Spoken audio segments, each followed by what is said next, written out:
All right, is everyone ready? Are we all ready?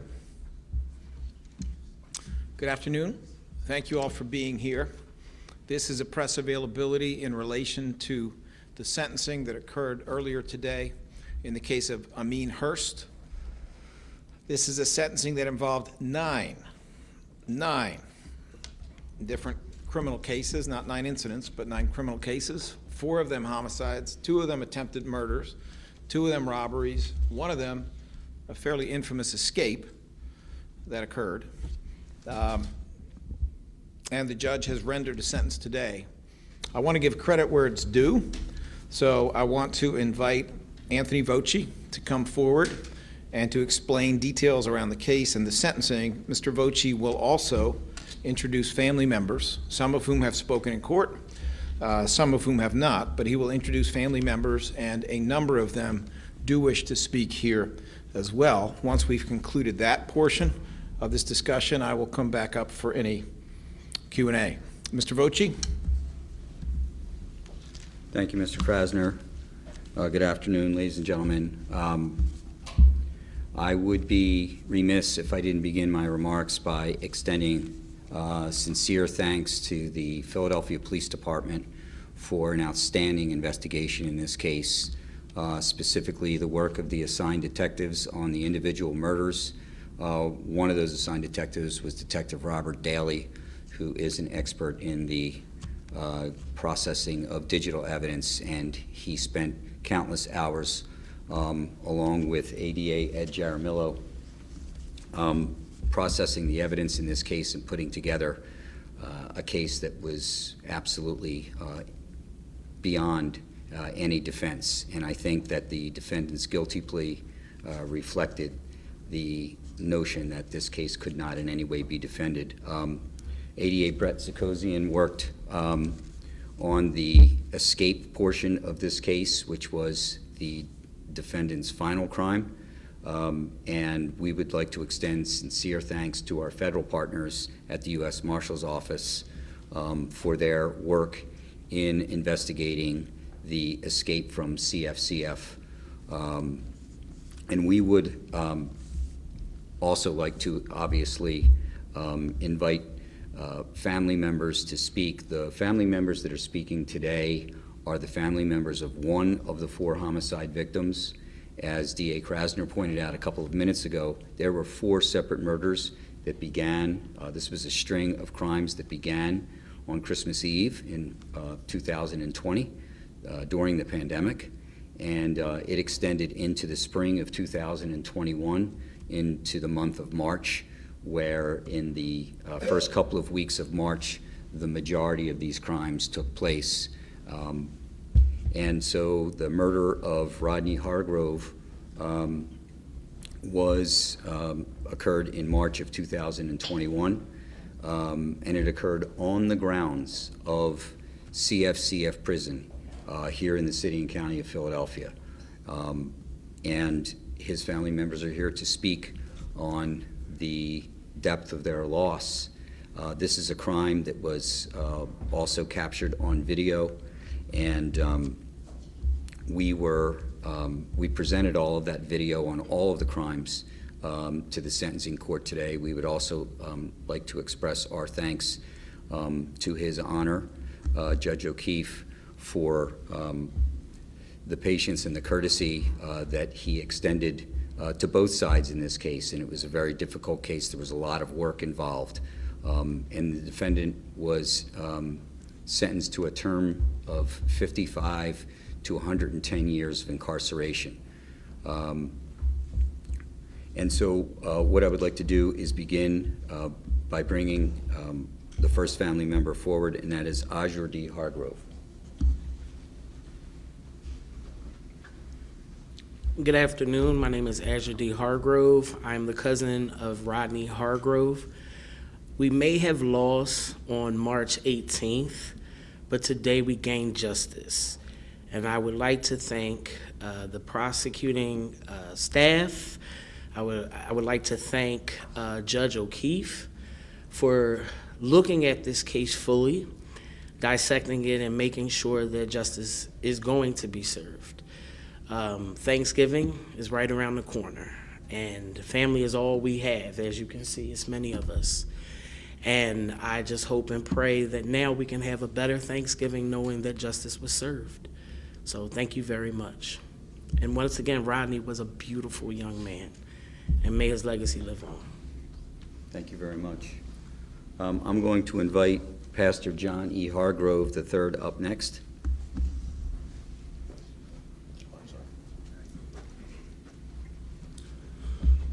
I want to say that even in our darkest hour, I recognize fully, to God be the glory, that God is still on the throne. He is still the foundation of this family. We truly thank the Philadelphia Police Department, the U.S. Marshals, the DA's office, and everyone who had a hand in bringing the defendant to justice. There's a long road for us to continue on in our healing.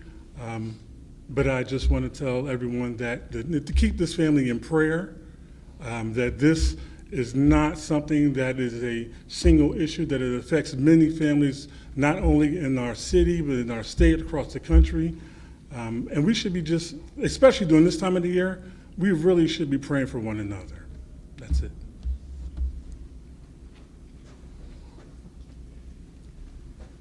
Thank you. I'm going to next invite up Mr. James Hackney.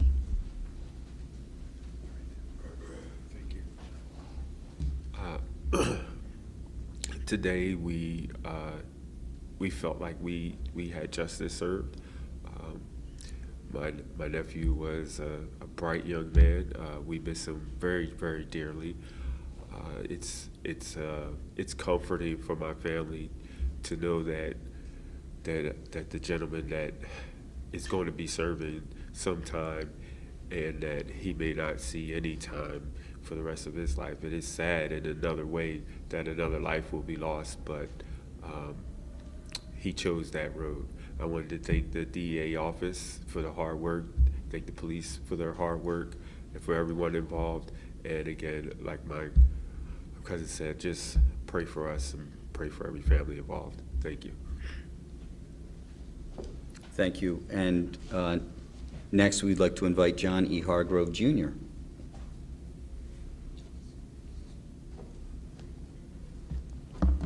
Hello. You just start with saying, I miss my grandson. I think I will never stop missing him. My wife's in the hospital now. She couldn't be here. She's died that day. She's dying every day. Every day I watch her going to the hospital, and I lose a little bit of her every day. Now, our family is saying that they're glad that he got what he got. I'm not. I would love to see him rot in hell. I would love to, if I had to go there to see him rot in hell, I would do it. That's how much I despise this young man, because he took so much from me.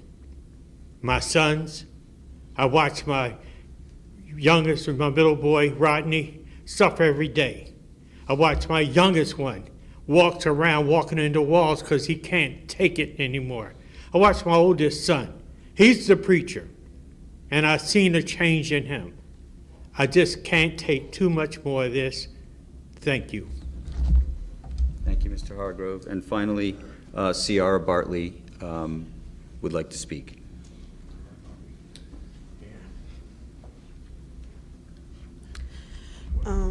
I would like to thank the DA office, the police that took the case, that investigated the case, the judge for the sentence. I pray that I'm alive in 55 years when he go up against that parole board, and he called each and every last one of us to see how we still feel, and that we still get a chance 55 years down the line to say that he still hurt us and we're still living in our nightmare. But my brother's birthday is November 24th, and this is our early birthday gift for him. Justice was served, and thank you. Thank you very much. I think that the family's remarks reflect the depth of the loss, the permanency of the loss, which, as prosecutors in the homicide unit, I know that Mr. Jaramillo has served our office with distinction for 34-plus years, his entire legal career. And we worked together to put together a sentencing presentation today. It included some photographs that we were fortunate to get off of Instagram. And these are photographs of a 16-year-old man who has glorified guns and used the social media platforms to promote gun violence and the glorification of guns. And you can see that some of these guns have extended clips. The only purpose of putting an extended clip on a semi-automatic pistol is to be able to inflict more harm and kill more people. And these images were shown to the sentencing court along with the videos at the time of the guilty plea, the videos of the incidents themselves. And as I said today, I believe that a picture is worth 1,000 words. And when you see the glorification of guns and gun violence like this by a 16-year-old individual who then later, after his arrest, then saw fit to escape from prison, he showed no regard for the value of human life when he was out on the street. He showed no regard for the law while he was in prison, and his behavior has been described as sociopathic, and I think that maybe just be the tip of the iceberg. But when you kill 4 individuals, and the 4 victims in this case, the oldest of the 4 victims was 24 years of age. Think about that. The youngest was 17, and there were 2 20-year-old victims. And it's hard to imagine that an individual like Ameen Hurst was capable of inflicting that much damage and carnage upon society, but that is a reflection of, again, the glorification of guns and the gun culture and the access to guns, not only in the city of Philadelphia, but nationwide. And I hope that the defendant's sentence of 55 to 110 years sends the appropriate message to anybody who may think that this is a life to be following, or a life to be leaning towards, or a life to be glorified, that we will find you. The Philadelphia Police Department is tireless in its pursuit of gun violence and people that inflict harm with guns, and we use every means necessary. We use cameras, we use phones, we use social media, and we are relentless in our pursuit. And so we hope that the sentence sends a message to the youth, especially anybody that's thinking about picking up a gun. One of the things that we would hope is that somebody that people that are thinking about that would look at this young man and realize that he has literally destroyed 4 lives, destroyed a family, and destroyed his own life in the process. Thank you.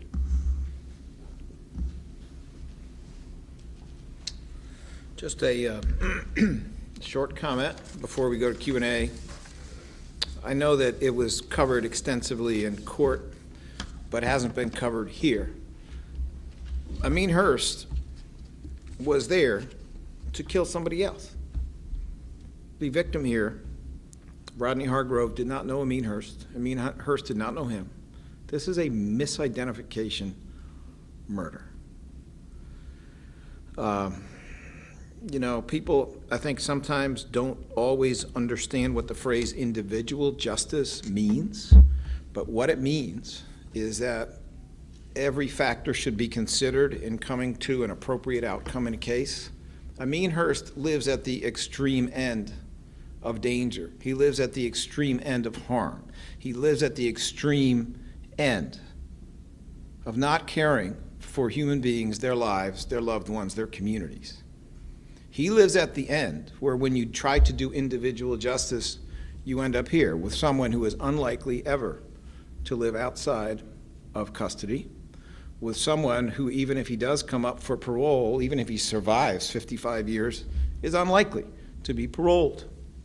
And we are unlikely to see that his behavior in custody is completely different than his homicidal, horrific behavior out of custody. Individual justice in the case of Ameen Hurst, this man here, means he needs to be locked up, and he is. And it also means that the family needs some closure, and fortunately, because of these guilty pleas, because of this lengthy sentence, the family is not going to have to suffer through a bunch of nonsense appeals. They're not going to have to suffer through a bunch of nonsense hearings where trials are challenged even though the trials had integrity and the trials were done properly. So obviously, only a sliver of justice can be delivered when a loved one is lost. But I do want people to understand that one of the most dangerous people, in my opinion, to have been in the CFCF in recent times is now going to state prison and is appropriately, justly, and properly going to state prison for an extremely long time. It is unlikely he will ever live outside of state prison, but we will let people who consider these things in 55 years consider it, if it even comes to that. Are there any questions? Let me go first, if I may, to John Turner. Nothing. All right, thank you. Tina Holgate? Sort of a double question. How were the police able to link him to the 4 murders? And also, what facility was he in when he escaped, and what was the date of that? I'm going to, I think I know the answers, however, I'd rather let the people who did all the hardest work answer that. ADA Zakosian can speak to the escape, correct? Sure. Yeah. Good afternoon. Mr. Hurst escaped from the Philadelphia Industrial Correctional Center on May 7th of 2023. It was at approximately 8:30 p.m. The jail learned of that particular escape the following afternoon. So that's when Northeast detectives picked up and began running with this case. Northeast Homicide, as well as the United States Marshal Service, and particularly the Director Robert Clark, we have enormous gratitude for in terms of locating this young man and bringing him back to be locked in a state correctional facility pending these charges. And how long did it from his escape to capture? Sure. So his escape was on May 7th. He was recaptured on May 17th. So there was a period of 10 days where he was in the city and county of New York. He was then brought back to Philadelphia County. He was arrested on the 6100 block of Washington Avenue. Oh, sure. It's Brett, B-R-E-T-T. Last name is Zakosian, Z-A-K-E-O-S-I-A-N. And you are? With the Special Investigations Unit at the Philadelphia District Attorney's Office. I've handled prison cases here for a long period of time, and the last thing I'll say about this is none of us rested until Mr. Hurst was back in custody. We were working 18-hour days trying to locate him as well as Mr. Grant. So our gratitude really goes out to our investigators and our team here. Thank you. We won't give away the details as to exactly how we caught Ameen Hurst, and that goes to the integrity of future investigations. But suffice it to say that there is pretty much a camera everywhere now. There's cameras on stores. There's cameras that the city has put out, poll cameras. There's security cameras on businesses, and people have phones. And when people have phones, those phones interact with satellites and towers, and we use all of that equipment to our advantage. So when people commit crimes and they have a phone in their pocket, we can track where they're going. After the fact, we can find out where they were at a certain date and time. And we had a variety of investigative tools at our disposal, not just the technology, but good old-fashioned police work, where you go out and you knock on doors. And sometimes we get information, oftentimes we get information that is from the street, streets talk, because there are many good, honest, hardworking citizens in this city that unfortunately find themselves in a bad spot in a neighborhood that is beset with poverty and crime, and they don't want the likes of Ameen Hurst out on the street and running around. So we get information from tip lines, from people, from technology, and a combination of all those things. Detective Daly, Detective Torsten Lucky from the homicide unit, whose full-time job. He no longer works on individual investigations that are assigned to him. His sole role in the office now, in the police department, is the collection and processing and analyzation and compilation of digital evidence. So all of those tools were at our disposal and used. I will say this: upon his arrest, he discarded a gun, and Ameen Hurst discarded a gun that was later determined to be one of the murder weapons. So that was obviously very powerful evidence that a gun that he had in his hand when he was arrested, that he discarded, was in fact linked to one of the murders directly. Thank you, Mr. Voci. Abdul Suleiman, do you have anything, sir? I'm not a reporter, just a question. Young people, young person like this comes into CFS, are there he seems to be outside the normal profile for any kind of criminal. Do we have things that evaluate them and then raise the security or the? Okay, so your question, I think, goes to what is the process within county custody to try to screen out the most dangerous people, to protect other people who are in custody. The short answer to that is there are processes. They are not perfect. There are processes. And obviously what happened at the prison with the escape is very problematic, but it's also a matter that the city and our office and the commissioner of the prisons up there, Mr. Resnick, are working closely on to make sure that there is more security, not only for people outside of custody, but also for people inside of custody who should not become additional victims of someone like Ameen Hurst. All right, thank you very much, and thank you all for being here.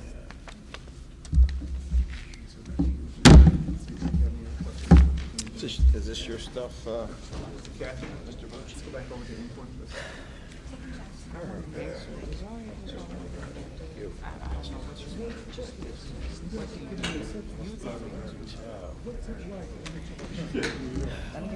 Yeah. Yep.